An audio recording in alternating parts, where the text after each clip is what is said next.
ကိုယ်ဆက်တဲ့ကဘာတဲ့ကပွင့်ခဲ့တဲ့ဖရာလေးအဲ့ဒီချိန်ကဖြစ်ပျက်ခဲ့တဲ့အကြောင်းအရာတစ်ခုကိုရောမြတ်စွာဘုရားကကိုယ်ဆက်တဲ့ကဘာကြာပြီးတော့ဒီဗဒ္ဒကဘာမှာဒီအကြောင်းအရာကိုပြန်ပြီးတော့ဟောတာမင်္ဂလာပါတရားနာပြည်သူများအားလုံးရွှင်လန်းရှင်ပြကြပါစေခင်ဗျာအဲ့တော့လွန်ခဲ့တဲ့60တကဘာကဖြစ်ပျက်ခဲ့တဲ့အဖြစ်ပျက်တစ်ခုပြန်ပြီးတော့ဟောတယ်ဆိုတော့အမတန်ရှည်လျားတဲ့သမိုင်းကြောင်းတစ်ခုလို့ဆိုရမှာပါရသော်ဘုရားရဲ့ပုဗ္ဗေနိဝါဒနုတ္တိဉာဏ်တော်ဆိုတာစွမ်းအင်အမတန်မှကြီးတယ်60ကဘာမပြောနဲ့လေးသင်္ချေနဲ့ကဘာတသိန်းကာလကအခြေအနေတွေတောင်မှပဲတယ်လီဗီရှင်းထဲမှာရိုက်ပြီးတော့မှတ်တမ်းတင်ထားတဲ့ရုပ်ပုံလွှာတွေကိုပြန်ကြည့်ရတယ်လို့ပုဗ္ဗေနိဝါဒနုတ္တိဉာဏ်ရဲ့အစွမ်းတတ္တိနဲ့အတိတ်ဘဝကအခြေအနေရရတော့မို့အတိတ်ဘဝကရုပ်ပုံလွှာတွေကိုအကုန်လုံးမြင်နိုင်စွမ်းရှိတယ်တဲ့ဘယ်လိုပဲပျောက်သွားတဲ့အရာတွေကတကယ်ဖြစ်နေတဲ့အရာတွေပဲတကယ်ဖြစ်ခဲ့တဲ့အရာတွေကိုပျောက်သွားပြီမဲ့လို့တကယ်ရှိခဲ့တာဖြစ်သောကြောင့်တာမန်လူတို့အနေနဲ့မှတ်မိစရာအကြောင်းမရှိဘူးပြန်ပြီးတော့မြင်နိုင်စရာမရှိဘူးသို့သောတမာတိစွမ်းအားတွေအလွန်ထက်မြက်အောင်လေ့ကျင့်ထားတဲ့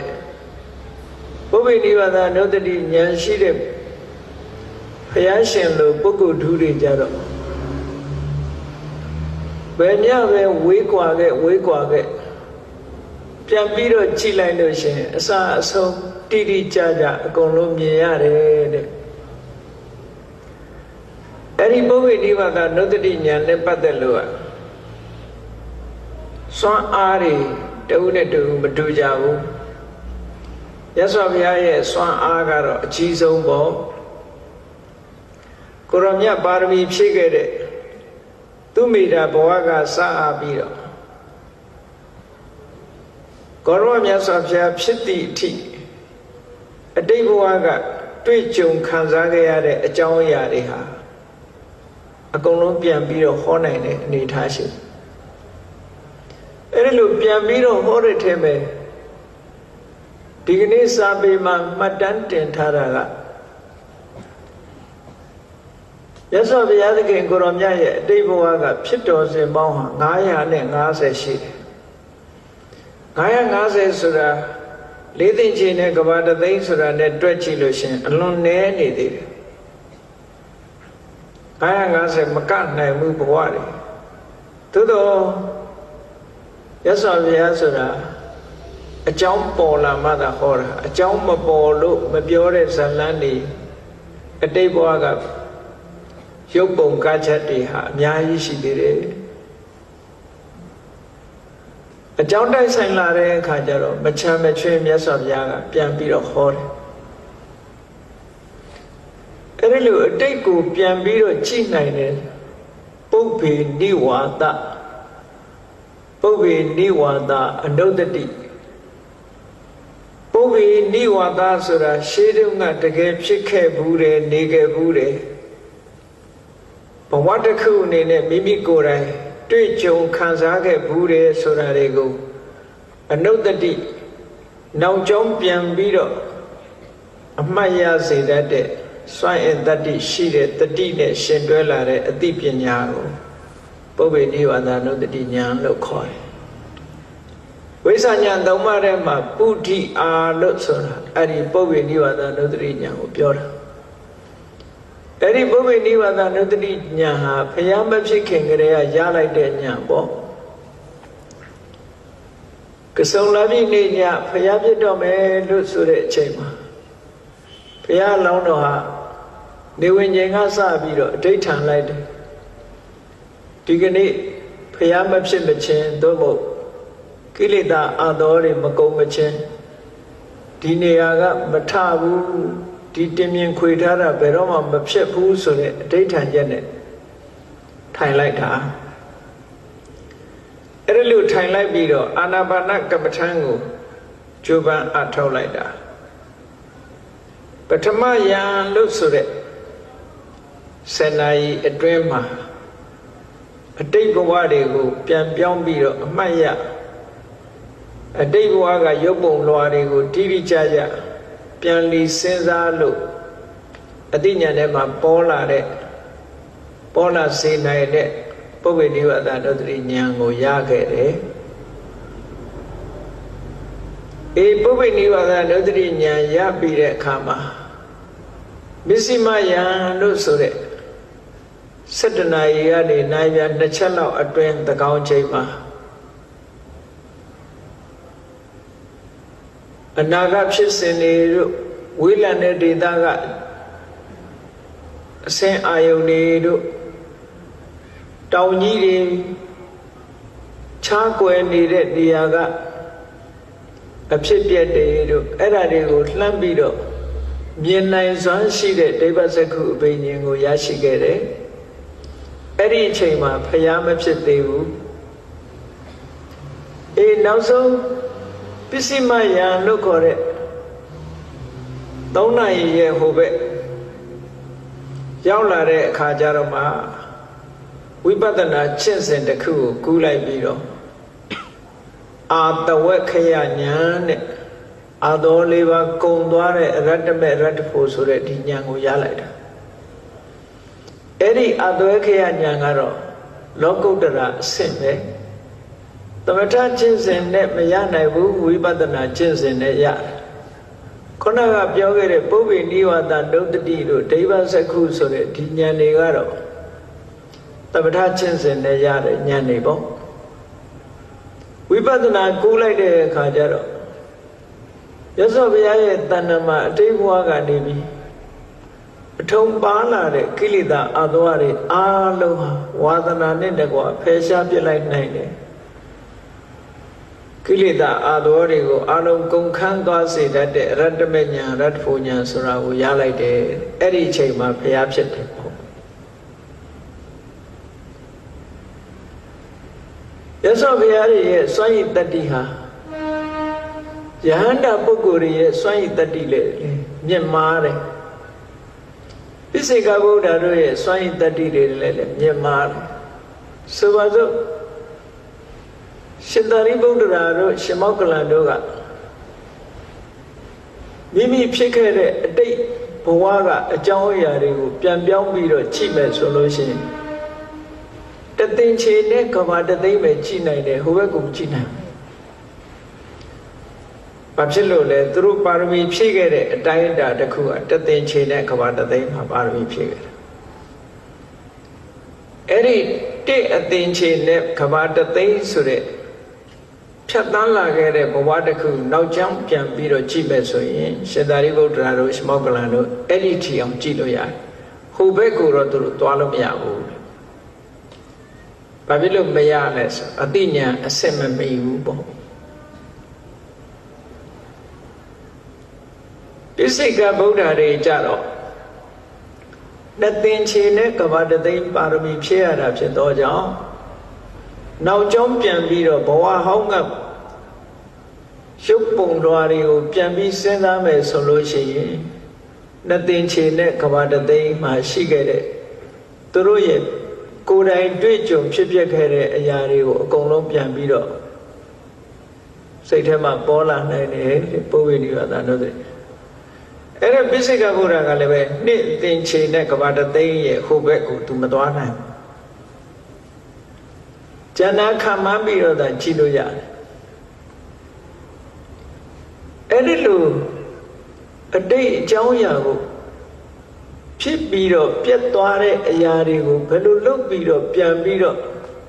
ခြေရာကောက်နိုင်တယ်လဲလို့ဆိုတဲ့အခါမှာတရားဝါတွေမှာပရိသေရိစိတ်နဲ့သုတိစိတ်ကလေးတွေဆိုတာတဘွားနဲ့တဘွားဆက်ဆက်မှုလေးတွေရှိနေတယ်အတိတ်ဘဝကသုတိစိတ်လေးရဲ့ခြားမဲ့မှာပရိသေရိစိတ်လာတာအဲ့တော့ပိစိကဗုဒ္ဓတို့ရှင်သာရိပုတ္တရာတို့ဆိုတာအတိတ်ဘဝကိုပြန်ကြည့်ခြင်းပြီဆိုလို့ရှိရင် ကျိုးတန်းကလေးကနေပြန်ပြီးတော့ရှောက်ရတယ်လို့ပဲသူတို့မှာစိတ်ရဲ့မိတွေ့ရာကလေးတွေနဲ့ပြန်ပြီးတော့သွားတာဒီတိုင်းအယံသွားလို့မရဘူးဥပမာပဲရှင်သာရိပုတ္တရာဘဝမရောက်ခင်ကသူပြန်ကြည့်ပဲဆိုလို့ရှိရင်ဒီဘဝပဋိသန္ဓေစိတ်ကိုကြည့်ဒီဘဝပဋိသန္ဓေစိတ်ကိုကြည့်ပြီးအဲ့ဒီပဋိသန္ဓေစိတ်ရဲ့ရှေ့ပိုင်းကသုတိစိတ်ကဘာလဲအဲ့ဒီသုတိစိတ်သိတာနဲ့တပြိုင်နက်နောက်ဘဝရဲ့ပဋိသန္ဓေစိတ်ကိုတစ်ခါကြည့်ပြန်အဲ့ဒီသုတိပဋိသန္ဓေဆိုတဲ့ဒီ process ဖြစ်စဉ်ကလေးတစ်ခုပေါ်မှာနောက်ကျောင်းပြန်ပြီးတဲ့အခါမှာသုတိနဲ့ပဋိသန္ဓေကြားမှာဘာတွေဖြစ်ခဲ့တယ်ဘာတွေတွေ့ကြုံခဲ့တယ်ဘာတွေခံစားခဲ့ရတယ်အမည်နာမဘယ်လိုခေါ်တယ်ဘယ်အနွယ်မှာဖြစ်တယ်ဘယ်ဒေသမှာဖြစ်တယ်ဘယ်သူတွေနဲ့တွေ့ခဲ့တယ်ဆိုတာတွေအသေးစိတ်ပြန်ပြီးတော့ပေါ်လာတာလေသုတိပဋိသန္ဓေဆိုတဲ့ခေါင်းစည်းကလေးတွေနဲ့သူကသွားလို့ရတယ်ခေါင်းစည်းမပါဘဲနဲ့ဖြတ်ပြီးတော့ကြည့်လို့မရဘူးတဲ့မြတ်စွာဘုရားသာသနာ့ဘာမှာတပဋ္ဌာကျင့်စဉ်အောင်တဲ့ပုဂ္ဂိုလ်တွေကြတော့အတိတ်ဘဝကိုပြန်ကြည့်မယ်ဆိုရင်သူတို့ကကဘာ40လောက်ပဲကြည့်လို့ရတယ်ဟိုဘက်ကိုကြည့်မရဘူး။ဘာဖြစ်လို့သူတို့ကဘာ40တဲ့ဟိုဘက်ကိုမကြော်နိုင်တာလဲလို့ဆိုရင်သူတို့မှာရုပ်နဲ့နာမ်ကိုခွဲခြားသိတဲ့အသိဉာဏ်မရှိလို့ပဲတဲ့။ဒါရုပ်ပဲဒါပဲနာမ်ပဲဆိုတဲ့နာမရူပပရိစ္ဆေဒဉာဏ်ကင်းနေသည့်အတွက်ကြောင့်သူတို့ရဲ့ဉာဏ်စွမ်းဟာဉာဏ်ဤသွေးဟာအစစ်မမှီဘူးပေါ့ပြည့်ပြည့်ဝဝမရှိဘူးဉာဏ်ရဲ့စွမ်းရည်တတ္တိကအဲ့ဒီကဘာ40လောက်ပဲချစ်လို့ရတယ်အေးယဟန္တာတွေပုဂ္ဂိုလ်တွေကြတော့ရှင်သာရိပုတ္တရာတို့ကတစ်အသင်္ချေနဲ့ကဘာတသိန်းကြည့်နိုင်တယ်ရှင်မာကတ္တဝတို့ရှင်အနန္ဒာတို့ဆိုတဲ့မဟာတာဝကတွေကြတော့ကဘာတသိန်းအတိတ်ဘဝကရုပ်ပုံလွှာတွေကိုပြန်ပြီးတော့မြင်နိုင်တယ်ဒါပုဗ္ဗေနိဗ္ဗာန်တို့တတိဉာဏ်ရဲ့အစွမ်းရည်တတ္တိတွေပဲဘုန်းကြီးတို့တွေဟာမနေ့ကအကြောင်းအရာတွေပြန်စဉ်းစားလို့ရှိရင်တချို့တဝက်ပြန်ပြီးတော့ပေါ်တယ်လို့ပဲ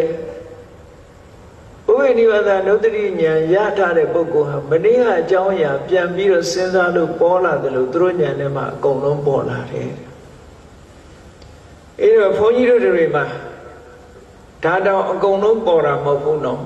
လူတိုင်းမေးကြည့်မနေ့ကဘာဟင်းနဲ့စားတာတော့ဆိုရင်ဟင်းခွက်တောင်မှစုံစည်းအောင်များစားထားရင်တော့ပြောတတ်မှာမဟုတ်ဘူးပေါ့လေတစ်ခွက်နှစ်ခွက်နဲ့စားရင်တော့လည်းမှတ်မိကောင်းမှတ်မိမှာပေါ့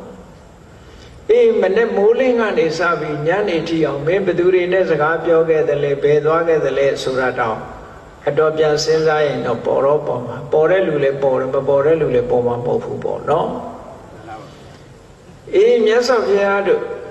ယန္တာပုဂ္ဂိုလ်တွေကြတော့အတိတ်ဘဝကသူတို့တွေးကြုံခံစားခဲ့ရတယ်ပြန်ပြီးတော့မြင်နိုင်စွမ်းရှိတယ်ပုဗ္ဗေနိဗ္ဗာန်တို့တည်းဉာဏ်လို့ခေါ်တယ်အဲ့ဒီမှာထူးခြားတာကတော့မြတ်စွာဘုရားရဲ့စွမ်းရည်တတ္တိကြတော့ဘဝအစနဲ့အဆုံးဆိုတဲ့သုတိပဋိသန္ဓေဆိုတဲ့ဒီခေါင်းစဉ်ကလေးတွေကိုရှားစရာမလိုခုံကြော်ပြီးတော့ကြည့်လို့ရခုံကြော်ပြီးတော့သွားနိုင်ဆိုပါစို့မြတ်စွာဘုရားကသိတ္တရမင်းသားမဖြစ်ခင်ကသေတဂေတုနာသဖြစ်တယ်အဲ့ဒီမဖြစ်ခင်ကဝိတ္တန္တရာဖြစ်တယ်ဆိုတာဒီလိုအစဉ်တိုင်းသွားเสียမလို့ဖြတ်ခနဲ့ကြော်ပြီးတော့သူမိတာဘဝကိုလည်းသွားလို့ရတယ်တခြားဘဝတွေကိုလည်းသွားလို့ရတယ်ဘယ်နေရာကြည့်ကျင်တဲ့နေရာကိုလှမ်းပြီးတော့ဖြတ်ခနဲ့ပို့လိုက်တာနဲ့အသိဉာဏ်ထဲမှာအကုန်လုံးပေါ်လာတယ်50ဇတ်တွေဟောထားတာဟာပုဗ္ဗေနိဗ္ဗာန်နုတ္တိဉာဏ်နဲ့အကြောင်းတိုက်ဆိုင်လာတဲ့အခါမှာအတိတ်ဘဝကအဖြစ်အပျက်တွေကိုပြန်ဟောထားတာတဲ့ဒါကြောင့်မို့လို့ဇာတကလို့ခေါ်တာကိုဗမာတွေကတော့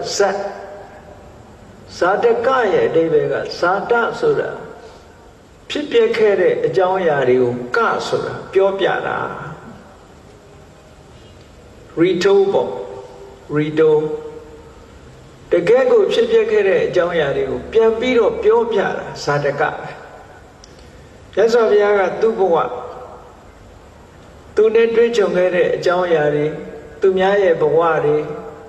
အကုန်လုံးပြန်ပြီးတော့ပြောပြတာသာဓကလို့ခေါ်တယ်အဲ့ဒါလို့ပုဗ္ဗေနိဗ္ဗာန်နုတ္တိဉာဏ်ရဲ့စွမ်းရည်တတ္တိနဲ့ဟောဒီအရုဏဝတီသုတ်တံကိုလည်းပဲမြတ်စွာဘုရားကဟောပြောထားတာဒီအရုဏဝတီသုတ်တံဟာဗဒ္ဒကဘာကနေနောက်ဆုတ်ပြန်ပြီးတော့တွက်မယ်ဆိုလို့ရှိရင်60နဲ့တကဘာမြောက်ပါဝိပဿိတိခိဝိတကူဆိုတဲ့ဘုရားသုံးစုပွင့်တယ်အဲ့ဒီထဲမှာတိခိဆိုတဲ့မြတ်စွာဘုရားလက်ထက်ကအကြောင်းအရာတစ်ခုပြန်ပြီးတော့ဟောထားတယ်အဲ့ဒီမြတ်စွာဘုရားလက်ထက်မှာတဲ့တိုင်းပြည်ရဲ့အမည်နာမကအရုဏဝတီတဲ့အရုဏဝတီဆိုတာဘယင်စိုးစံတဲ့မြို့တော်ရဲ့နာမည်ပေါ့အရုဏဝတီအဲ့ဒီအရုဏဝတီမြို့တော်ကိုစိုးစံအုပ်ချုပ်နေတဲ့ဘယင်ကြီးကအရုဏဝါဘယင်ကြီးတဲ့အဲ့ဒီအရုဏဝါဘယင်ကြီးရဲ့အရုဏဝတီမြို့အနီးပါတောရကျောင်းတစ်ကျောင်းမှာတိခိမြတ်စွာဘုရားတပည့်ပရိသတ်တွေခြံရံပြီးတော့အဲ့တုန်းကသတင်းသုံးခဲ့ဘူးလေပေါ့အဲ့ဒီတိခိမြတ်စွာဘုရားမှာလက်ဝဲရန်လက်ရရန်ခုဂေါတမမြတ်စွာဘုရားမှာလက်ဝဲရန်လက်ရရန်လက်ရရန်ကရှင်သာရိပုတ္တရာလက်ဝဲရန်ကရှင်မောက္ကလန်လို့ဆိုတဲ့အဗတန်ထူးချွန်တဲ့တပည့်ကြီးနှစ်ပါးရှိတယ်လို့ပဲတိခိမြတ်စွာဘုရားမှာလည်းပဲအဗတန်ထူးချွန်တဲ့တပည့်ကြီးတွေရှိတယ်မဟာသာဝကလို့ခေါ်တာပေါ့အထွတ်ထိပ်မဟာသာဝကထဲမှာတော့အထွတ်ထိပ်ပဲအဲ့တော့မဟာသာဝကဆိုတဲ့ပုဂ္ဂိုလ်တွေကမြတ်စွာဘုရားရဲ့အည်အချင်းမိလူနီးနီးပေါ့မြတ်စွာဘုရားရဲ့အည်ချင်းကိုမိလူနီးနီးအည်ချင်းပြည့်တဲ့ပုဂ္ဂိုလ်မြတ်စွာဘုရားရဲ့အည်ချင်းကတော့လုံးဝပြည့်စုံတာဘာလဲပညာဘက်ကလည်းပဲလုံးဝပြည့်စုံတယ်တကောအိဋ္ဌိဘက်ကလည်းလုံးဝပြည့်စုံတယ်အဲ့ဒီတပည့်ကြီးနှစ်ပါးကြတော့တပါးကပညာဘက်သာပြည့်စုံတယ်တကောဘက်မှာမပြည့်စုံဘူးကျန်တပါးကတကောဘက်မှာသာပြည့်စုံတယ်ပညာဘက်မှာမပြည့်စုံဆိုလိုတာကဝိပဿနာဉာဏ်ထက်မြက်တဲ့ပုဂ္ဂိုလ်ကပညာအရာမှာထူးချွန်တယ်သမထကျင့်စဉ်မှာထက်မြက်တဲ့ပုဂ္ဂိုလ်ကတကောအရာမှာထူးချွန်တယ်ဒီနှစ်ခုကရှင်တွဲသွားတာသမထသမာဓိနဲ့ပညာဆိုတာရှင်းနေတာနော်အဲ့တော့မြတ်စွာဘုရားကဘက်ဆုံးဝိပဿနာလည်းထက်မြက်တယ်သမာဓိသမထလည်းထက်မြက်တာဖြစ်သောကြောင့်မြတ်စွာဘုရားအနေနဲ့ကပညာလည်းရှင်လို့မရအောင်ထက်မြက်တယ်သမာဓိစွမ်းအားလည်းရှင်လို့မရအောင်ထက်မြက်တယ်သို့တော့အဲ့ဒီမြတ်စွာဘုရားရဲ့အရေးချင်းကိုမိလူနီးနီးပညာအရာမှာမိလူနီးနီးပုဂ္ဂိုလ်ကရှင်သာရိပုတ္တရာပဲသို့တော့တကူကြတော့ဘုရားရဲ့နဲ့တော်တော်လေးလှမ်းဝေးတယ်လို့ပြောတခါရှင်မောက္ကလန်ကတမာတိကျင့်စဉ်အောင်မြင်ထားသည့်အတွက်ကြောင့်တမာတိအရာမှာသူကထွတ်ထိပ်ပညာကြတော့ရှင်သာရိပုတ္တရာအဆင့်ကိုမမီလာပြန်ဆိုလိုတာကမြတ်စွာဘုရားကပညာရောတမာတိရောစွမ်းရည်တတိအပြည့်အဝရတယ်ရှင်သာရိပုတ္တရာကြတော့ပညာသာရတယ်တမာတိတလောက်မထက်မြက်ဘူးရှင်မောက္ကလန်ကတမာတိထက်မြက်တယ်ပညာကြတော့တလောက်မထက်မြက်ဘူးဆိုသူတို့နှစ်ပါးပေါင်းမှမြတ်စွာဘုရားမှာရှိတဲ့အရေးအချင်းမျိုးရဲ့အောက်နှိမ့်ကြပြီးတော့သူတို့နှစ်ပါးပေါင်းမှမြတ်စွာဘုရားလောက်နီးနီးအရေးသွေးကိုရကြတာဘုရားကိုတော့ရှင်းလို့မရဘူးပေါ့နော်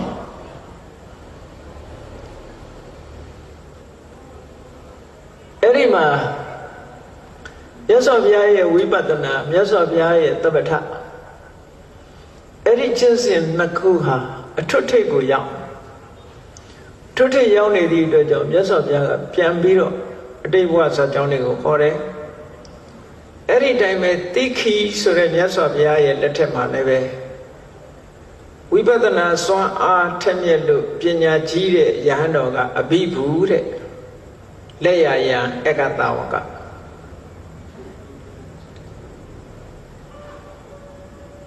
သမထအရာမှာထူးချွန်ထက်မြက်ပြီးတော့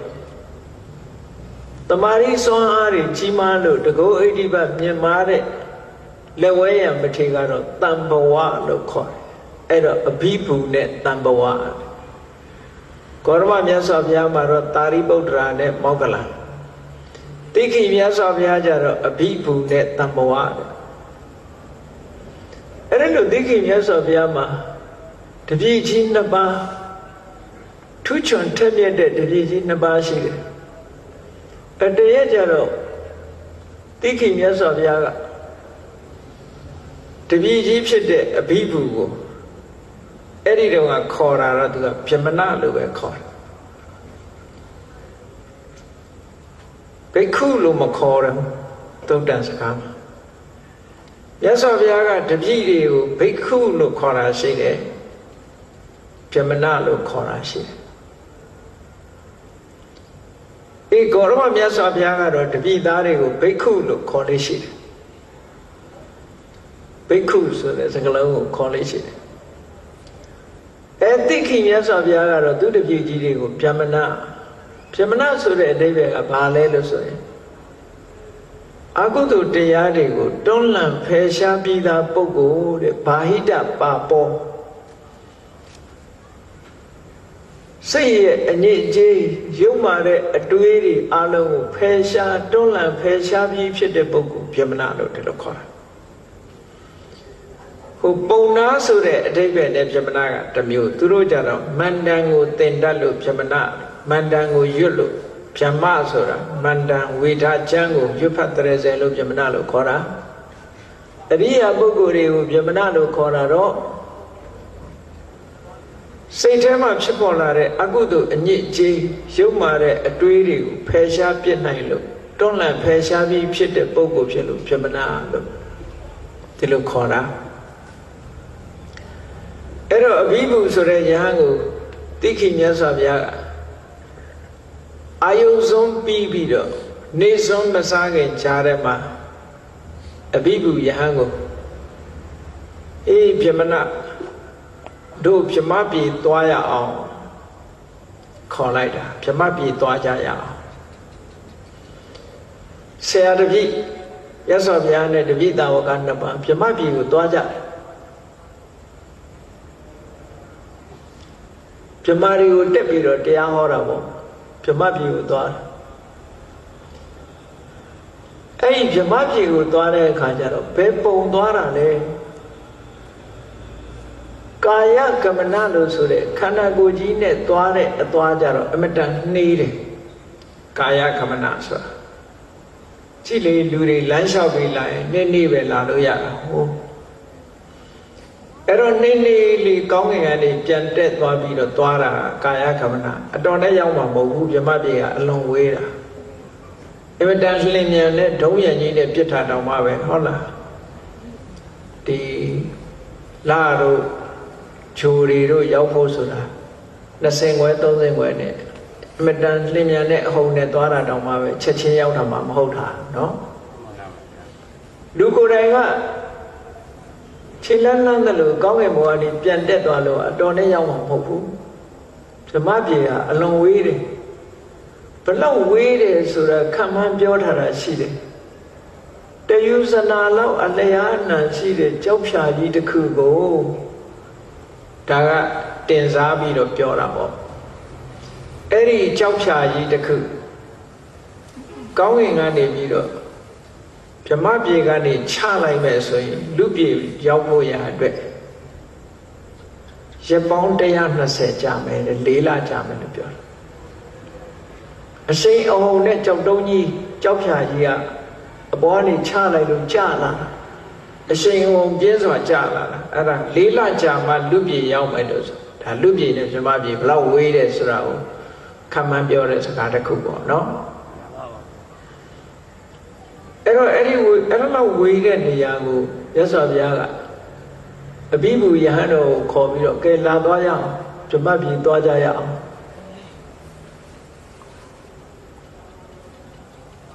ဘယ်လိုနည်းနဲ့သွားတာတော့ဆိုကာယကမနလို့ဆိုတဲ့ခန္ဓာကိုယ်နဲ့လမ်းလျှောက်သွားတဲ့အသွားနည်းမဟုတ်ဘူး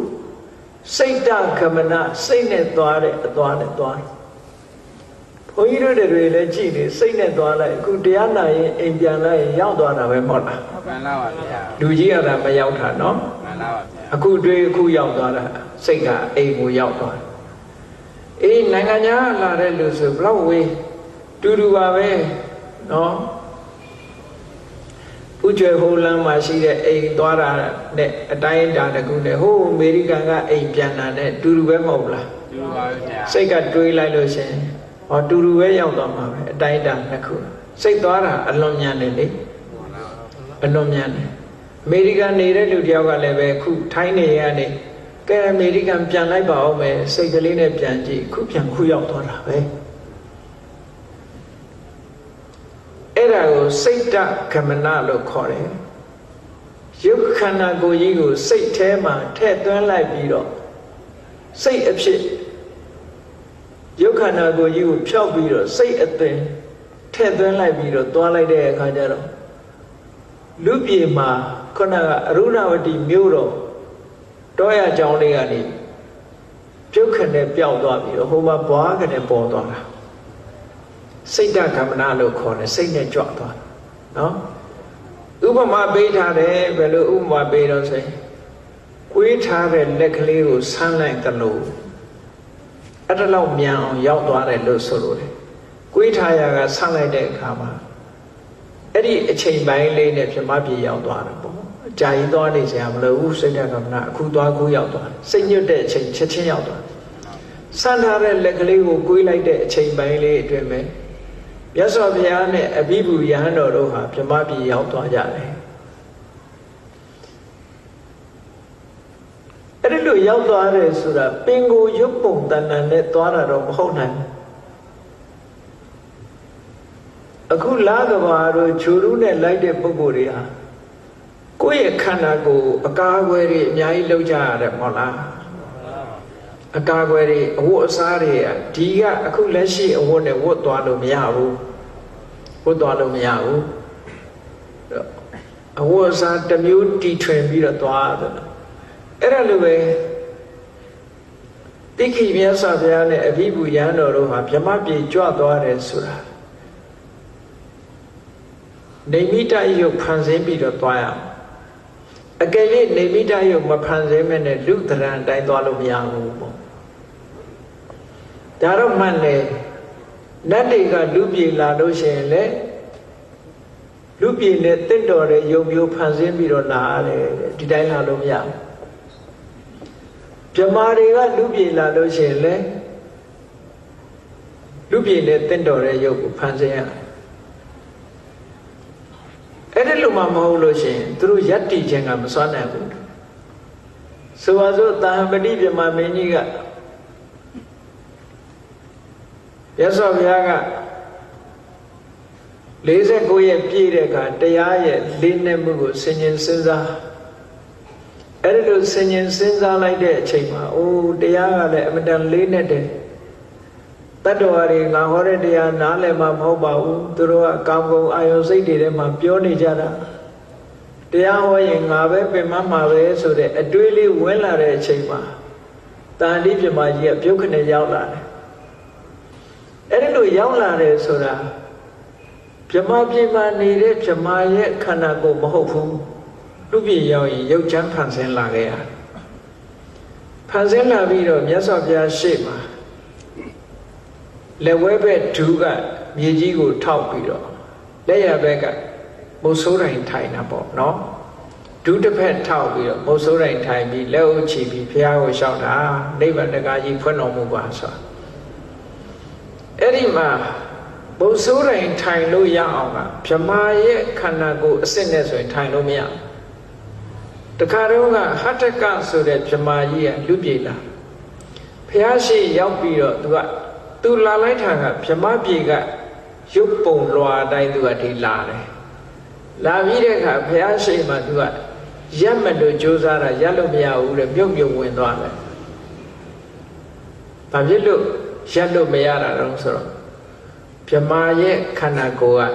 လူပြေကမြေလွှာတွေပေါ်မှာဆောက်ဦးတွေပေါ်မှာရက်လို့မရဘူးတရေကကြည့်ဘူးကြလိမ့်မယ်တရေတွေကကြည့်နိုင်ရနေပါတွေမှာသူတို့မှအကာအကွယ်မဖြစ်ဘူးမလားအဲ့ဒီဇမားကလည်းရုပ်ချမ်းဖန်ဆင်းမထားလို့ရှိရင်ဒီမြေပေါ်မှာသူရက်လို့မရအဲ့ဒီမှာမြတ်စွာဘုရားကတတိပေးတာအေးရုပ်ချမ်းဖန်ဆင်းလိုက်ရုပ်ချမ်းဖန်ဆင်းလိုက်ဆိုမှအဲ့ဒီကြတော့မှရုပ်ဖန်ဆင်းမှဘုရားရှေ့မှာရက်ပြီးတော့ဘုရားကိုအယုသိပေးလို့ရတာနှုတ်မို့ဆိုသူရက်လို့မရဘာဖြစ်လို့ရက်မရတော့ဆိုတိတ်တိမ်မွေ့တယ်သူတို့ခန္ဓာကိုယ်အခိုးအမွေ့လို့ဖြစ်တယ်ရက်လို့မရဘူးအဲ့ဒါကြောင့်မို့လို့လူတွေရဲ့အသင်္တရံသဘောမျိုးရုပ်ချမ်းဖန်ဆင်းလိုက်တဲ့အခါမှာရက်လို့ရတယ်ဆိုတဲ့စကားတွေကိုထောက်ထားလို့ရှိရင်တိခိမြတ်စွာဘုရားနဲ့အဘိဗုဆိုတဲ့အက္ခတာဝကအက္ခမဟာတာဝကတို့ဟာဗြဟ္မပြည်ကိုစိတ်တကမနလို့ခေါ်တဲ့စိတ်နဲ့ကြွသွားလိုက်တာဟုတ်ဆိုရောက်သွားကြတယ်ချက်ချင်းရောက်သွားတယ်ရောက်သွားတဲ့အခါမှာဗြဟ္မပြည်နဲ့တင့်တော်တဲ့ရုပ်ကိုဖန်ဆင်းပြီးတော့ရောက်သွားကြတာရောက်တဲ့ဆိုရင်ဗြဟ္မာတွေဟာဝိုင်းအောင်ပြီးတော့ဘုရားနဲ့ယဟန္တာကြွလာတယ်ဆိုတော့ဝန္တာအာရနဲ့စုပြီးတော့ရောက်လာကြတယ်ပေါ့အဲ့ဒီလိုရောက်လာတဲ့အချိန်မှာဗြဟ္မာတွေမှာလည်းပဲပထမဇန်ဗြဟ္မာဘုံမှာအဆင့်30ရှိတယ်လူတွေမှာလူတွေရဲ့အဆင့်အတန်းရှိတယ်လို့ဗြဟ္မာပြည်မှာလည်းပဲအဆင့်တန်းရှိတယ်ဒီအဆင့်တန်းဆိုတာဘယ်နေရာမှာပဲဖြစ်ဖြစ်အဆင့်တန်းဆိုတာရှိနေတာလူတွေရဲ့အဆင့်တန်းမခွဲခြားရဘူးလို့ပြောတဲ့နိုင်ငံမှာလည်းအဆင့်တန်းရှိတာနော်သူတို့မခွဲခြားရဘူးဆိုတာဒီအပြောကလေးနဲ့မခွဲခြားရဘူးလို့ပြောတာ discrimination ဆိုတာမလုပ်အောင်ပေါ့လေလူချင်းတူတူပဲသို့တော့တဘာဝကပေးတဲ့ခွဲခြားမှုဆိုတာတော့ရှိကိုရှိတယ်လူတွေမှာတဦးနဲ့တဦးဟုတ်လားအကျင့်စာရိတ္တကောင်းတဲ့လူရှိတယ်အကျင့်စာရိတ္တမကောင်းတဲ့လူရှိတယ်ပညာထက်တဲ့လူရှိတယ်ပညာနှိမ့်ကြတဲ့လူရှိတယ်မရှိပေဘူးလားအေးအဲ့ဒီလိုတဘာဝပေးထားတဲ့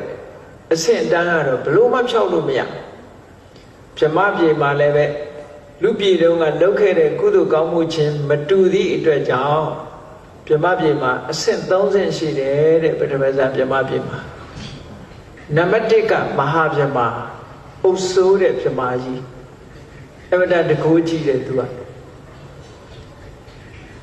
အဲ့ဒီဗြဟ္မာကြီးကမြင်လို့မြင်ရတာမဟုတ်ဘူးဗြဟ္မာတွေကသူ့ရဲ့တဆင့်နိုင်တဲ့ဗြဟ္မာကဗြဟ္မပရောဟိတလို့ခေါ်တယ်အဲ့ဒီဗြဟ္မပရောဟိတတဲ့တဆင့်နိုင်တဲ့ဗြဟ္မာကြတော့ဗြဟ္မပါရိသစ္စာလို့ခေါ်တယ်ပရိသတ်တွေခြံရံနေပေါ့သဘောမှာပြောမယ်လို့ဆိုရင်မဟာဗြဟ္မာဆိုတာဘယင်ပေါ့ဗြဟ္မပရောဟိတဆိုတာမူကြီးမယသေနာပတိဗြဟ္မပါရိသစ္စာဆိုတာတိုင်းလူပြည်သားတွေပေါ့ဗြဟ္မာတွေမှာလည်းပဲဒီလိုသဘာဝအရာခွဲခြားတယ်ဘယ်သူကခွဲခြားတော့ဆိုတော့သူတို့လုပ်ခဲ့တဲ့ကုသကံခွဲခြားတယ်သန္တဝိရိယဝိမန္တစိတ်တလို့ဆိုတဲ့စိတ်အခြေအနေတွေကအောက်တန်းကြလို့ရှိရင်ခုနဗြဟ္မပါရိသစ္စာဘုံမှာဖြစ်တယ်အလေလတ်ဆိုရင်ဗြဟ္မပရောဟိတဘုံမှာဖြစ်တယ်အမြတ်တမ်းစားဆိုလို့ရှိရင်မဟာဗြဟ္မာဖြစ်တယ်မဟာဗြဟ္မာကတော့အမြတ်ဆုံးပဲပေါ့အဲ့ဒါလို့သူတို့ကတဘုံထဲမှာပဲနေကြတယ်ဒါပထမဇန်3ပုံလို့ခေါ်တယ်ပထမဇန်3ပုံဟာသို့တော့တပြင်းထဲမှာနေကြတာအေးမြတ်စွာဘုရားတိခိမြတ်စွာဘုရားနဲ့အဘိဗုယဟန္တာတို့ဗြဟ္မပြည်ရောက်သွားတဲ့အခါမှာမဟာဗြဟ္မာယောဗြဟ္မပရောဟိတတွေရောဗြဟ္မပါရိသစ္စာရောဗြဟ္မပြည်ကပရိသတ်တွေရောက်လာကြတယ်ရောက်လာတဲ့အခါကျတော့တိခိမြတ်စွာဘုရားအဘိဗုယဟန်ကိုတိုက်တွန်းတယ်ဗြဟ္မဏဟောဗြဟ္မပရိသတ်တွေရောက်လာပြီမင်းတရားဟောလိုက်ပါဗြဟ္မပရိသတ်တွေကိုတရားဟောပါတ တရားဟောခိုင်းမြတ်စွာဘုရားကဘေးကအသာထိုင်းနေပြီသူတပည့်ကိုတရားဟောခိုင်းတယ်နော်အဲ့တော့အဘိဓုယန္တာကြီးကလည်းပဲမြတ်စွာဘုရားခိုင်းတဲ့အတိုင်းတရားဟောတာပေါ့ဘုရားရှိခိုးထိုင်ပြီးတရားဟောအဲ့ဒီလိုလဲတရားဟောလိုက်ရောတရားဟောပြီးတဲ့အခါတာတို့မခေါ်ကြဘဲနဲ့ဗြဟ္မာတွေကကဲ့ရဲ့ကြတယ်တဲ့ဝိုင်းပြီးတော့ဘာလို့ကဲ့ရဲ့ကိုလေးစားအပ်တဲ့ဆရာသမားဖြစ်တဲ့ဘုရားရဲ့ရှေ့မှာဒီကိုယ်တော်ကတရားဟောရကောင်းလားဆိုပြီးတော့မကျေနပ်ကြဘူးသူတို့ဆရာရဲ့ရှေ့မှာလူတတ်လုပ်တယ်ဆိုတဲ့အတွေးနဲ့သူတို့ကဲ့ရဲ့ရှုပ်ချကြတယ်အေးအဆရာပဲကိုဆရာရဲ့ရှေ့မှာတရားတွေဟောလို့လူတတ်ကြီးလုပ်လို့ဆိုပြီးတော့ကဲ့ရဲ့ကြအဲ့ဒါလို့ကဲ့ရဲ့တဲ့အခါမှာမြတ်စွာဘုရားကအဘိဓုယန္တာကိုပြောတယ်အဘိဓုရမင်းကိုတော့ကဲ့ရဲ့နေကြပြီတဲ့ပြမတွေကအဲ့တော့မင်းပို့ပြီးတော့အစွမ်းတကူပြပြီးတော့တရားကိုထိတဲ့ချဲချဲထပြီးတော့ဟောလို့ဆိုတော့အဲ့ဒီမှာတကူအိဋ္ဌိပတ်တွေပါအသုံးချပြီးတော့အဘိဓုယဟန်ကဘယ်လိုဟောတော့ဆိုလို့ရှိရင်တရားဟောတဲ့အခါမှာရိုးရိုးတင်ဟောတာမဟုတ်ဘူးပြမာတွေကိုအစွမ်းတကူပြလိုက်တာတရားဟောနေရင်အဘိဓုယဟန်ရဲ့အောက်ပိုင်းခန္ဓာကိုယ်ကြီးကမမြင်ရဘူးအပေါ်ပိုင်းလေးတွေခန္ဓာကိုယ်ပုံစံအမျိုးမျိုးပြလိုက်တာတရားဟောနေတဲ့အချိန်မှာအထက်ပိုင်းပဲမြင်ရတယ်အောက်ပိုင်းကမမြင်ရဘူးတခါတခါတရားဟောတဲ့အခါမှာအောက်ပိုင်းသာမြင်ရပြီအထက်ပိုင်းမမြင်ရဘူးခန္ဓာကိုယ်ကိုတဝက်ဖြောက်ပြီးတော့ဟောတာအံ့ဩဖွယ်ရဖြစ်အောင်တဝက်ဖြောက်ပြီးတော့ဟောတာစွန့်ရည်တတိပြလိုက်တာပေါ့ဗြဟ္မမျက်စိနဲ့တောင်မမြင်ရဘူးဆိုတော့သူဘယ်လိုလုပ်ဖြောက်နော်ခုခေတ်ကလူတွေကထူးထူးဆန်းဆန်းလုပ်ပြမှာခုခေတ်ကမဟုတ်ဘူးလူတွေဆိုတာရောဗြဟ္မာတွေရောတူတူပါပဲထူးထူးဆန်းဆန်းလုပ်ပြနိုင်မှလူကစိတ်ဝင်စားတာဟုတ်ရိုးရိုးဆိုစိတ်ဝင်စားဘူးဇာလန်လေးတစ်ခုရှိတယ်လူပြေကမဟာပဏာဒဆိုတဲ့မင်းသားရှိတယ်အဲ့ဒီမင်းသားရဲ့ဘယ်တော့မှမပြုံးဘူးတဲ့ဘယ်တော့မှမကြည့်ဘူးအဲ့မင်းသားဘယ်တော့မှမပြုံးဘူးအဲ့တော့သူ့ကိုပြုံးအောင်လုပ်နိုင်လို့ရှိရင်ဘုရင်ကဆုချမယ်လူတွေဟာသူ့ပြုံးအောင်လိုက်ပြီးတော့ကြိုးစားတာခုခေတ်လူရှင်တော်တွေလည်းသူ့ပြုံးအောင်လုပ်နိုင်မှာမဟုတ်ဘူးเนาะအေးပြုံးအောင်ကြိုးစားကြတယ်ရည်စရာတွေပြောကြလုပ်ပြအမျိုးမျိုးလုံးဝမပြုံးဘူးသူ့မျက်နှာကြီးအတီတီကြီးအဲ့ဒီလိုကြိုးစားရတာ12နှစ်ကြာတယ်မပြုံးဘူးလူတွေပြလို့ကတော့သူကပြုံးကိုမပြုံးဘူးလေအဲ့ဒါနဲ့တရားမင်းကနတ်ပြည်စတိတ်ရှိုးကနေပြီးတော့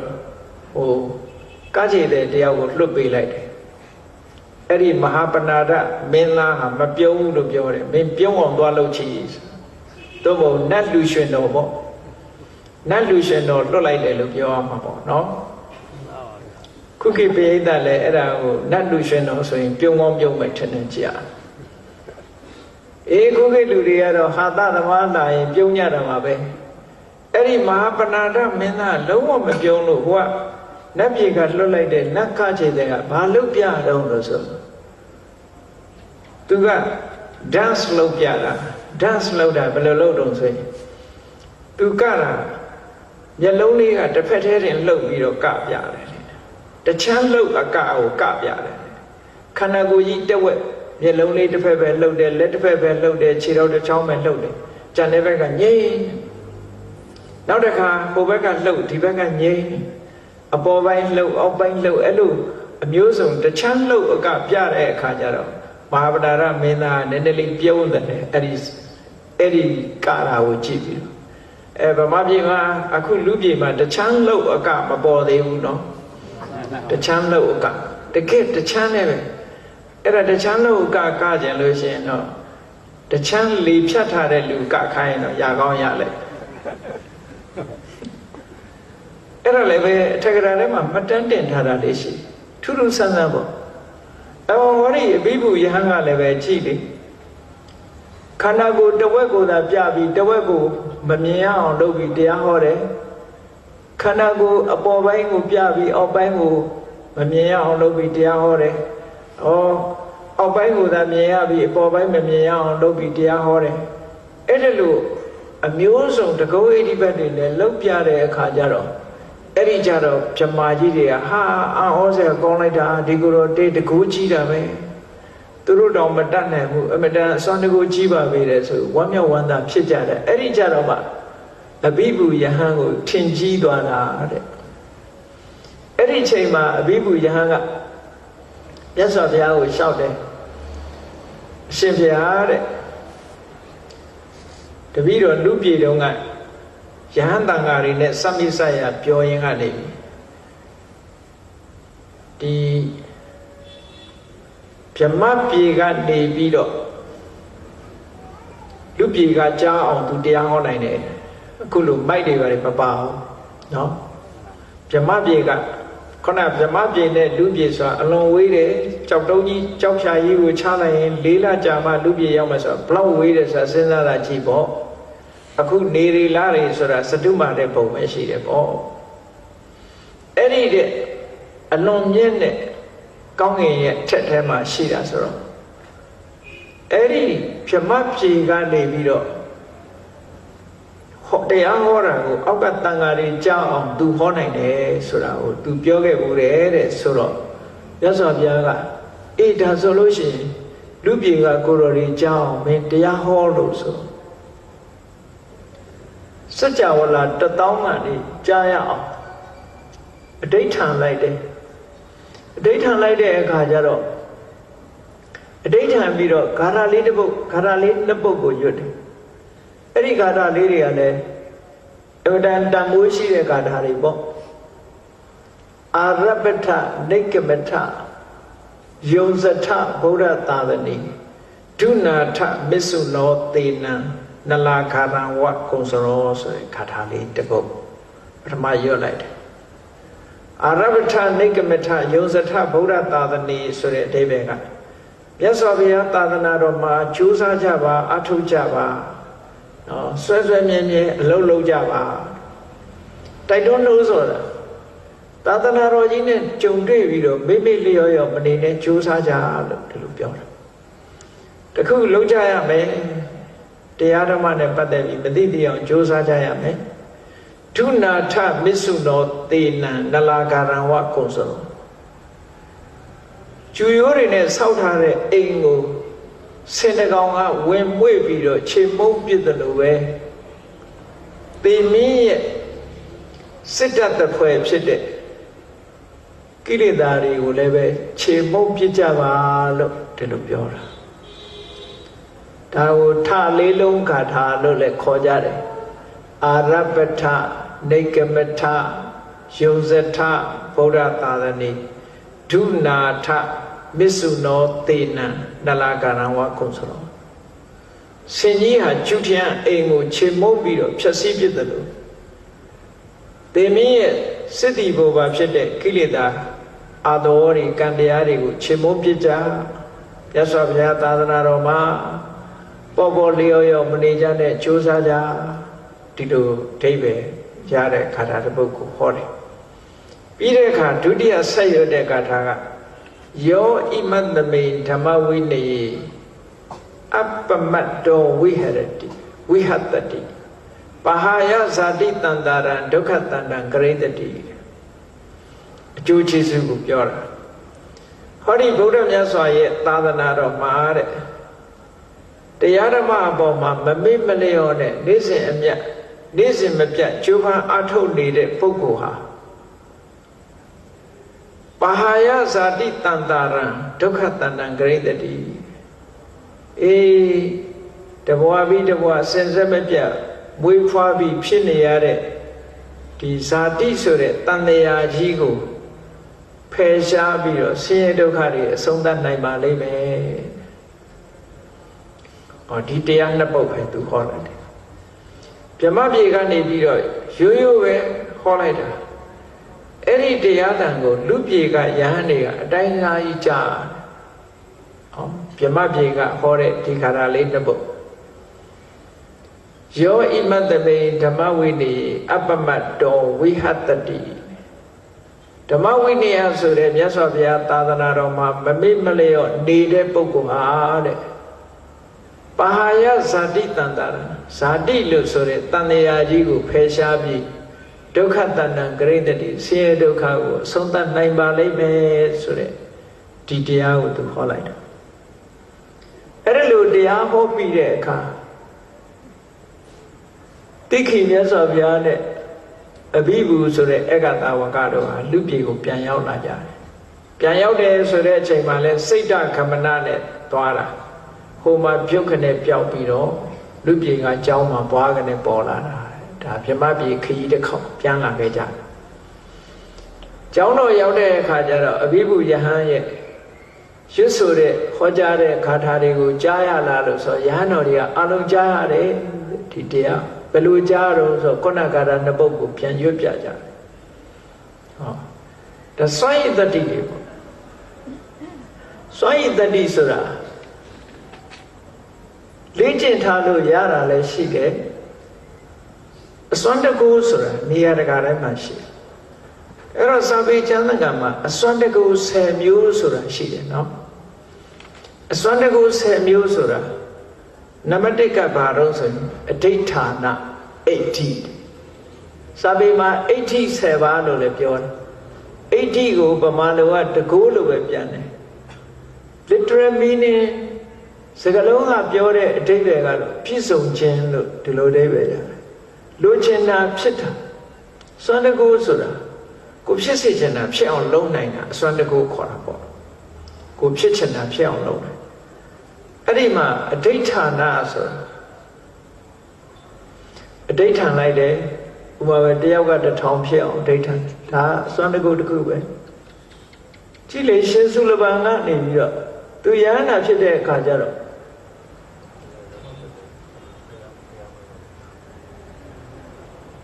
ဆုံးသားလိုက်ဖို့ရ तू မလိုက်မသွားရအောင်เจ้าမှာ तू တပါးလေးကြံရင်တယ်အေးမြတ်စွာဘုရားကเจ้าမှာယဟန်တပါးရှိတယ်လို့သွားပင့်ကြီးအောင်လို့ဆိုပြီးတော့ခိုင်းလိုက်တဲ့အခါမှာသူ့ရဲ့နောင်တော်မဟာပန္နကကမရှိတော့ပါဘူးခင်ဗျာလို့ရှောက်တယ်အဲ့ဒီအတန်ကို तू ကကြားတဲ့အခါเจ้าမှာယဟန်နေရှိကြောင်း तू ပြမယ်ဆိုပြီးတော့ယဟန်1000ဖန်ဆင်းထားလိုက်တာအဋိဌာန်လိုက်တာတယောက်ကနေပြီးတော့1000ဖြစ်ပါစေဆိုပြီးတော့အဋိဌာန်လိုက်သူ့ရဲ့အဋိဌာန်ရဲ့အတိုင်းပဲယဟန်1000ယဟန်1000ကလည်းကြည့်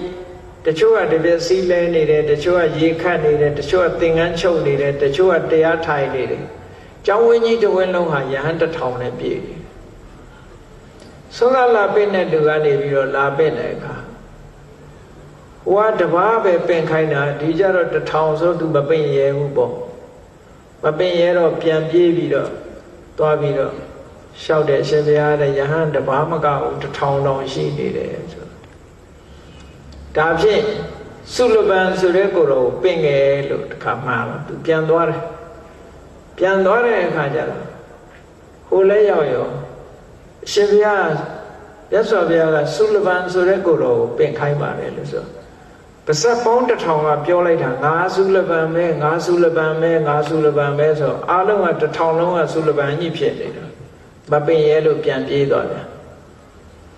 အဲ့တော့နောက်တတိယအချိန်သွားတဲ့အခါကျတော့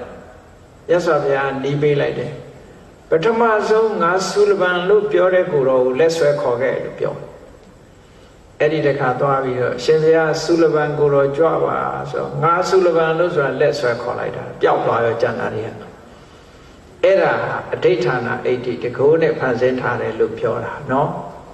ဒီလိုစွမ်းတကိုးတွေလည်းလုံးလို့ရတယ်နံပါတ်1ကတော့ဝိကုပ္ပနအဋ္ဌိလို့ခေါ်တယ်ဝိကုပ္ပနဆိုတာဝိဆိုတာထူးထူးခြားခြားကုပ္ပနပြုလုပ်တာဥပမာမဲ့လူစင်စက်ကနေပြီးတော့ဆင်ယုတ်ကြီးဆင်ကြီးဖြစ်အောင်ဖန်ဆင်းတယ်လူစင်စက်ကကြားကြီးဖြစ်အောင်ဖန်ဆင်းတယ်ရှင်မမောက္ကလန်ကြည့်လေလူစင်စက်ကနေပြီးနာနောပဏ္ဏနဂါမင်းနဲ့စစ်ပြိုင်တဲ့အခါကျတော့နာနောပဏ္ဏနဂါမင်းကနဂါဆိုတော့ရှင်မမောက္ကလန်ကဂလုံလိုဖန်ဆင်းလိုက်တယ်ဟောဂလုံလိုဖန်ဆင်းတယ်အဲ့ဒီလို ရုပ်ပုံပြောင်းပြီးတော့ဖန်ဆင်းတာမျိုးထူးထူးခြားခြားဖန်ဆင်းတာမျိုးတွေဟာဒါဝိကုပ္ပနာအဋ္ဌိလို့ခေါ်တယ်ဒါလည်းစွန့်ရည်တတ္တိတစ်မျိုးပဲနောက်တစ်ခါကျတော့မနောမယအဋ္ဌိဆိုတာစိတ်ဖြင့်ဖန်ဆည်းတဲ့ခန္ဓာကိုယ်မျိုးမနောမယစိတ်ဖြင့်ဖန်ဆင်းလိုက်တယ်စိတ်ထဲကဖန်ဆင်းထားတဲ့ရုပ်မျိုးလည်းပဲဖြစ်နိုင်တယ်တဲ့နောက်တစ်ခုအစွမ်းတစ်ခုကညာနာဝိဖာရအဋ္ဌိတဲ့ညာရဲ့စွမ်းရည်တတ္တိနဲ့ပြည့်ပြည့်စုံတာအဲ့ဒီညာနာဝိဖာရအဋ္ဌိကလည်းအံ့ဩစရာကောင်းတာအရတ္တမညာအရတ္တပူညာရဖို့အခြေခံနေသူတို့ရဲ့ပစ္စည်းဘဝိကပုဂ္ဂိုလ်ရဲ့တဏ္ဍာမှာရှိနေတယ်ဆိုပါစို့ရှင်ဘာကုလအလောင်းကလေးဟာ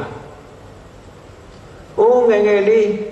မြစ်ထဲသွားပြီးတော့ရေချိုးတဲ့အခါကျတော့ငါးကဟတ်သွားတာငါးမျိုးတဲ့ထဲမှာပါသွားတယ်အဲ့ဒါလို့ပါသွားပြီပဲလို့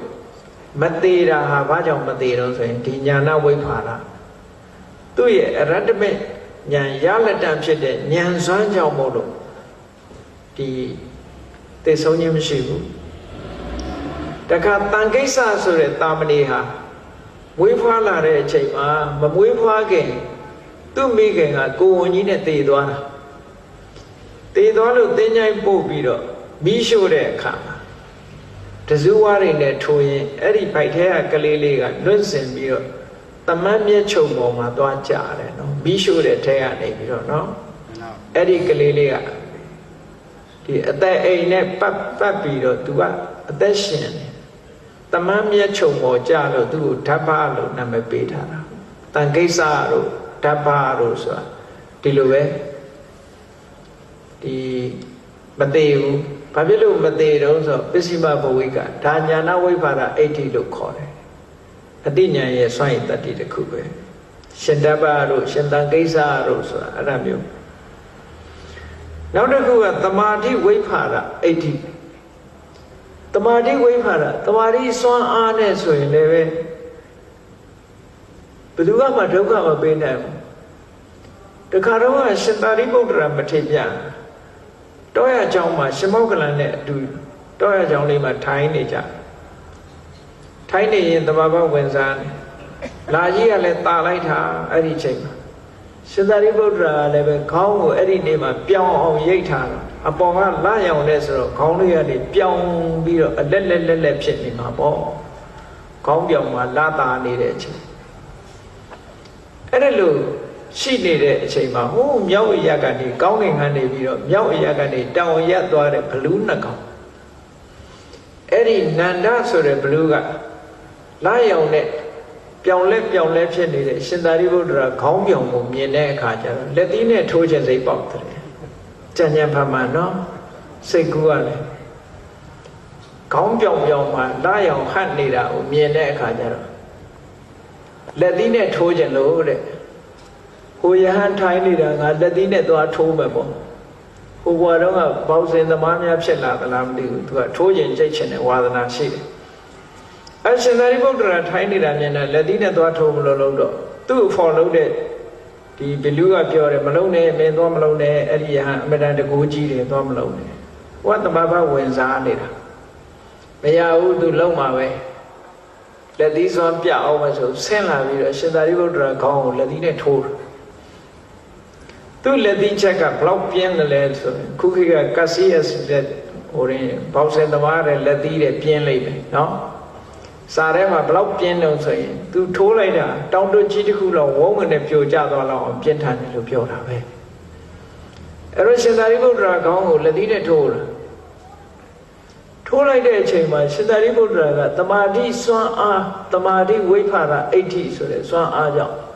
ဒီလောက်ပြင်းထန်တဲ့လက်သီးတံလေးဟာခေါင်းမှာခြင်လေးနဲ့ကြိုက်သွားသလားလို့ရားယုံလေးပဲရားလိုက်တယ်။ဘာဖြစ်အဲ့ဒါကိုဘယ်သူကမြင်လို့ဆိုရှင်မမောက္ကလန်မြင်လိုက်တာအေးတမာတိဝင်စားနေရကလက်သီးနဲ့လည်းထိုးပြီးရောရှင်သာရိပုတ္တရာတမာတိကနေထလိုက်တော့ခေါင်းမှာတမျိုးလေးပဲလို့ဒီလိုခံစားရတော့ရှင်မောက္ကလန်ကပြေးလာပြီးရှင်ဘုရားဘယ်နဲ့နေသေးတော့ဘယ်နဲ့နေဘလူးတကောင်ရှင်ဘုရားခေါင်းလက်သီးနဲ့ဝင်ထိုးသွားတယ်တဲ့ အဲ့ဒါခေါင်းပြောင်ပြောင်ရိတ်ထားလို့ရှင်တော့လာရောင်ထဲမှာမထိုင်ကြလေနဲ့လက်သီးနဲ့ထိုးတဲ့ကောင်နဲ့တွေ့ရင်မလွယ်ဘူးနော်အဲ့တော့ရှင်ဘုရားခေါင်းဘယ်နဲ့နေတော့ဆိုရှင်သာရိပုတ္တရာပြောတယ်နည်းနည်းလေးရာကြည့်ကြည့်လေးတော့ရှိတယ်တဲ့ဆိုတော့ရှင်ဘုရားတဲ့အဲ့ဒါဘလူးကနေလက်သီးနဲ့ဝင်ထိုးသွားတာတဲ့အဲ့ဒီဘလူးလေရှင်သာရိပုတ္တရာလက်သီးနဲ့လည်းထိုးပြီးတော့တကိုယ်လုံးပူလာကြီးလောင်လာကြီးဆိုပြီးတော့တေဆုံးပြီးငရဲကြသွားတာယဟန္တာပြတ်မှာတော့ယက္ခပဟာရတုတ်ဆိုတာရှိအဲ့ဒါမျိုးကိုတမာရိဝိဖာရအဋ္ဌိလို့ခေါ်တယ်နောက်တစ်ခုဝတ္ထုတစ်ခုကတော့ခာနုကွန်တညာဆိုတဲ့ပထေကြီးကလမ်းဘေးတနေရာမှာသူကဘုဒ္ဓကြီးထိုင်ပြီးတော့တမဘဝင်စားနေတာမှောင်ကြီးတဲ့မှာပေါ့အဲ့ဒီအချိန်မှာရွာတရွာမှာတခိုးတွေကပစ္စည်းဝင်ခိုးပြီးတော့ပစ္စည်းတို့ကြီးထမ်းလာပြီးအဲ့လမ်းကဖြောက်တာဖြတ်တန်းပြီးတော့လာတယ်အဲ့နားကြတော့မောမောပန်းပန်းနဲ့ကအထုတ်ချပြီးနားကြမယ်ပေါ့ရဟန္တာငုတ်တုတ်ထိုင်နေတာကိုသူတို့ကတစ်တုံးကြီးမှတ်နေတော့သူတို့ခိုးလာတဲ့စိန်နေရွှေတွေခိုးလာတဲ့ခိုးရပါပစ္စည်းတွေကိုအဲ့ဒီရဟန္တာကြီးရဲ့ခေါင်းပေါ်မှာစုပြီးတင်ထားကြတာတစ်ငုတ်ကြီးပေါ်တင်ကြတယ်ပေါ့လေအဲ့ဒါလိုနေပြီးတော့ရဟန္တာကြီးကတော့တဘာဝဝင်စားနေတာဆိုဘာဖြစ်ဘူးတကယ်ဆိုလို့ရှိရင်လေဒါတော့အလေးပင်ကြီးဆိုလို့ရှိရင်မလွယ်ဘူးပေါ့သူကောင်းပါပေါ့နောက်တမဘက်ကထတဲ့အချိန်သခိုးတွေကလည်းအထုပ်မားတဲ့အချိန်ကျတော့အောက်ကယဟန္တာကြီးကလှုပ်လာတော့အဲ့ကြမှာလူမှန်းသိပြီးတော့ယဟန္တာကြီးမှန်းသိတဲ့အခါကျတော့မှထိုင်ပြီးရှ िख ိုးတောင်းပန်ကြတယ်တဲ့ဒါလောက်လေးလံတဲ့အထုပ်အပိုးတွေခေါင်းပေါ်စုတင်တာဘာမှမဖြစ်တာဟာဒါတမာရိဝိဖာရအဋ္ဌိလို့ခေါ်တယ်ဒါလည်းအစွမ်းတစ်ခုပဲတာမန်ဆိုလို့ရှိရင်မခံနိုင်တဲ့အနေအထားတစ်ခုရှိတာပေါ့နော်နောက်တစ်ခုကြည့်လေဥတ္တရာဆိုတဲ့တထေသမီးတွေသူတို့ကဆင်းတဲ့ဘဝကနေတထေဖြစ်သွားတာသူတို့ကအိမ်လဲလောက်ရတယ်သူ့အဖေကသူတို့ကအိမ်လဲထွန်ပြီးတော့လဲလောက်ရတယ်ရှင်သာရိပုတ္တရာကိုလှူတယ်သူဇနီးကလည်းရှင်သာရိပုတ္တရာဆွမ်းကတ်တယ်အဲ့ဒီနေ့မှာသူတို့ထွန်ရဲထားတဲ့မြေကြီးတွေရွှေဖြစ်သွားအဲ့ဒီမှာသူတထေးဖြစ်သွားအဲ့ဒီပုံနာဆိုတဲ့တထေးရဲ့သမီးကဥတ္တရာသူမနာဆိုတဲ့တထေးသားနဲ့သူ့ကိုအိမ်တော်ရဲ့ယတာချပေးထားတဲ့အခါကျတော့ဟိုကဗုဒ္ဓဘာသာမဟုတ်ဘူးဗုဒ္ဓဘာသာမဟုတ်တော့တဝါတွင်းလုံးသူကဥပုသ်ဆောင်ခြင်းနဲ့တန်ဃာတွေကိုလှူခြင်းနဲ့တန်းခြင်းနဲ့သူကသောတာပန်ဆိုတော့ကုသိုလ်ကောင်းမှုလုပ်ခြင်းအဲ့ဒီအိမ်မှာကုသိုလ်ကောင်းမှုလည်းမလုပ်ရဘူးတရားလည်းမနာရဘူးယဟန်နေလည်းမဖူးရဘူးဆိုတော့သူစိတ်ထဲမှာမကြေမနက်ဖြစ်တော့သူ့အဖေကိုလှမ်းပြီးတော့အကြောင်းကြားတယ်ဒီအိမ်တွေကတော့သူဆင်းရဲတယ်ပေါ့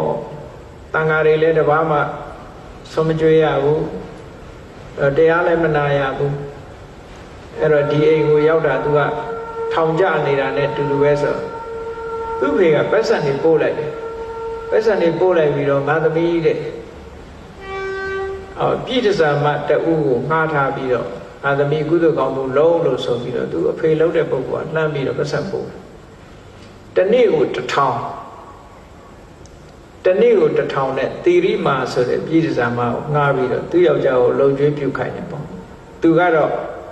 သူ့အချမ်းရံနေနဲ့နေ့စဉ်နဲ့အမျှတန်ဃာတွေကိုပင့်ပြီးမိဖို့ကြောင့်လည်းမောမောပန်းပန်းနဲ့ဆွမ်းနေချက်ဆွမ်းနေလောင်းကုသိုလ်ကောင်းမှုတွေတဝါတွင်လုံးလုပ်တာအဲ့ဒီလိုလုံးနေတာကိုတရက်တော့ပြင်ဘက်မှာသူကချွေးတီးတီးတန်တီးတီးနဲ့ထမင်းအဝန်းတွေချက်ပြီးတော့နေတာပင်ပင်ပန်းပန်းလုံးနေတာတထေးသားကအိမ်ပတင်းပေါက်ကိုဖွင့်ပြီးတော့ကြည့်တော့ဥတ္တရာကိုမြင်တဲ့အခါကျတော့သူ့စိတ်ထဲမှာဘလို့တွေးတော့ဆိုရင်ကြည်စမ်းတဲ့ဒီကောင်မ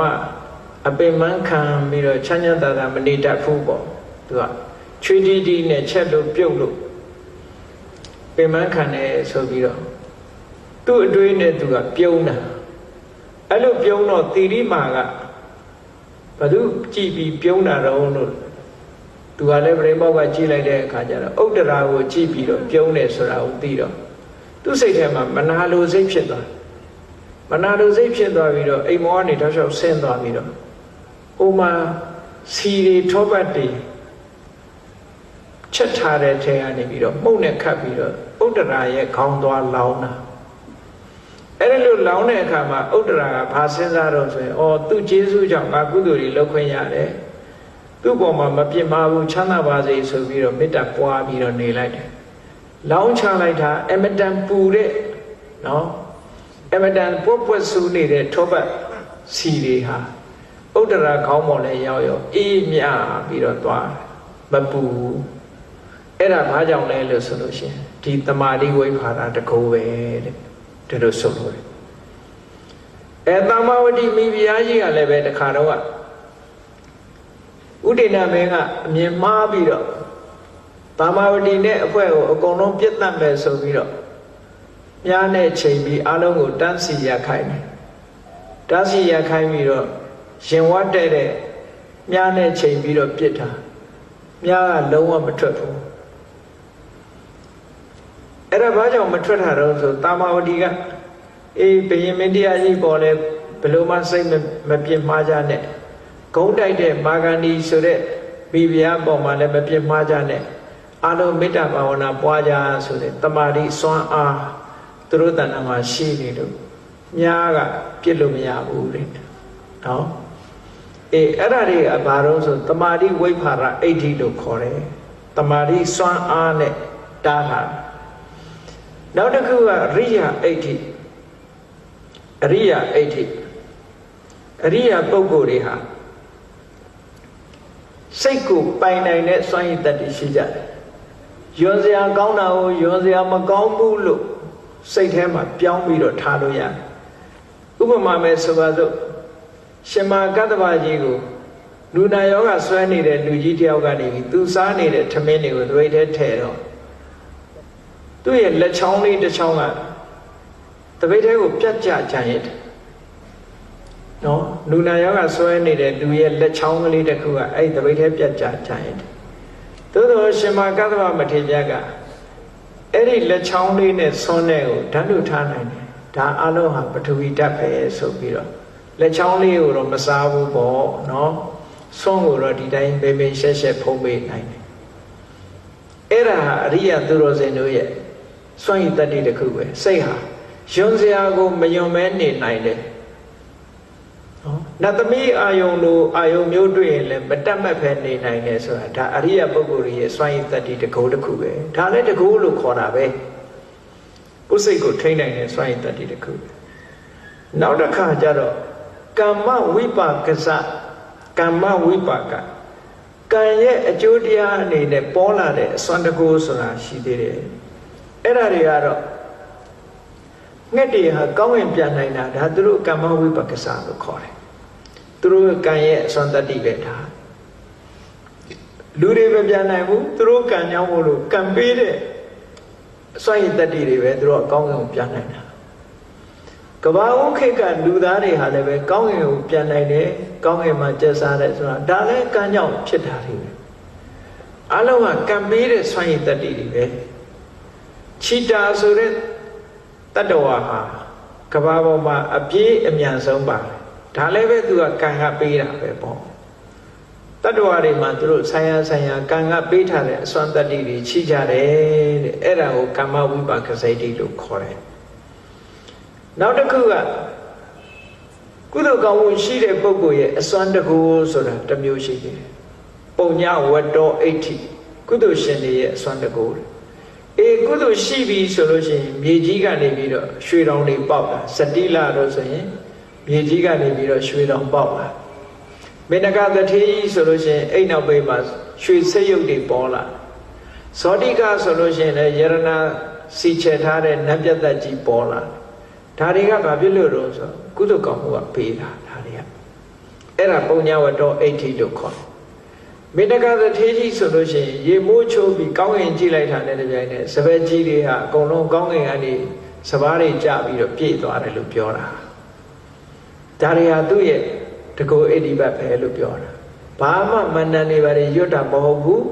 ကုသိုလ်ကောင်းမှုရှိတဲ့ပုဂ္ဂိုလ်ကလည်းကုသိုလ်ကောင်းမှုကအစွမ်းတကူတစ်ခုပဲတဲ့ နောက်တစ်ခုကတော့ဝိဇ္ဇာမယအဋ္ဌိဒါကတော့တန္တရတို့မန္တရတို့ဝိဇ္ဇာအတတ်ပညာတွေနဲ့အင်ချတာတို့အင်တောက်တာတို့ဒါတွေရှိမှာပေါ့လေတန္တရမန္တရစနစ်တကျလုံးရင်ကနေပြီးတော့အစွမ်းတကိုးတွေရှိလာတာအဲ့ဒါကဝိဇ္ဇာမယအဋ္ဌိလို့ခေါ်တယ်ဟောနောက်တစ်ခုကတော့နောက်ဆုံးတစ်ခုကဘာတော့ဆိုရင်တထသမ္မာပယောဂိဋ္ဌိသမ္မာပယောဂကျူပန်အထုတ်တဲ့လုံလဝိရိယတစ်ခုဒီလိုပြောတယ်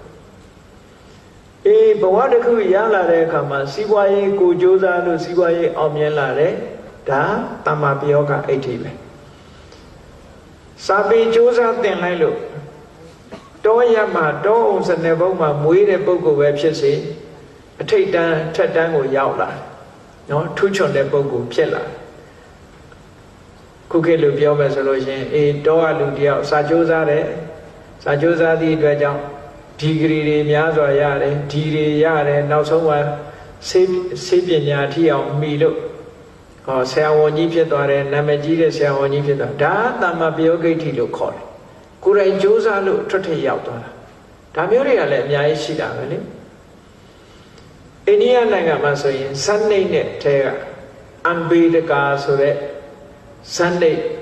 အိန္ဒိယနိုင်ငံသားတယောက်ဆိုလို့ရှိရင်ကြိုးစားလိုက်သည့်အတွက်ကြောင့်ဒေါက်တာဘွဲ့တွေရ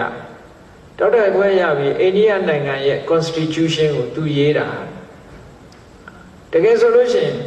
ဇန်နိတ်ဆိုတာအန်တချေဘောဘယ်သူမှမထိချင်ဘူးမကင်ရင်တဲ့ပုဂ္ဂိုလ်နောက်ဆုံးကဒီမြင်းလဲတွေကလည်းသူတို့မတင်ဘူးကားကလည်းမတင်ဘူးသူတို့နားဆိုရှောင်ရတယ်အဲ့ဒါလို့ဘဝမှာနှိမ့်ကြတဲ့ဘဝကနေပြီးတော့ဟုတ်လားနိုင်ငံမှာတကယ်ကိုအဆင့်မြင့်တဲ့ယာရုကြီးတွေကိုရသွားတယ်ဆိုတာသမ္မာပယောဂိဋ္ဌိလို့ခေါ်တယ်သမ္မာလူကလေးတယောက်ကတထေးကြီးဖြစ်သွားတာမျိုးတွေဒါတတသမ္မာပယောဂိဋ္ဌိပညာဓာတ်ကြီးဖြစ်သွားတယ်အေးဒါကြောင့်မလို့ပေါင်းလိုက်တဲ့အခါကျတော့ဒါအဋ္ဌိ10မျိုးလို့ခေါ်တယ်အဲ့ဒီအဋ္ဌိ10မျိုးတွေကအခုပြောတဲ့အဘိဓုယံတော်ဟာဗြဟ္မာပြေကနေပြီးတော့လူပြေကကြားလောက်အောင်အတန်နဲ့ရွတ်နိုင်တယ်ဆိုတာသူ့ရဲ့ဒိဋ္ဌံချက်အောင်မြင်မှုပဲအဋ္ဌာဏအဋ္ဌိနဲ့ဖန်ဆင်းတယ်လို့ဒီလိုပြောရမှာဖြစ်ပါတယ်အေးဒါကြောင့်မို့လို့အဲ့ဒီအဘိဓုယဟံ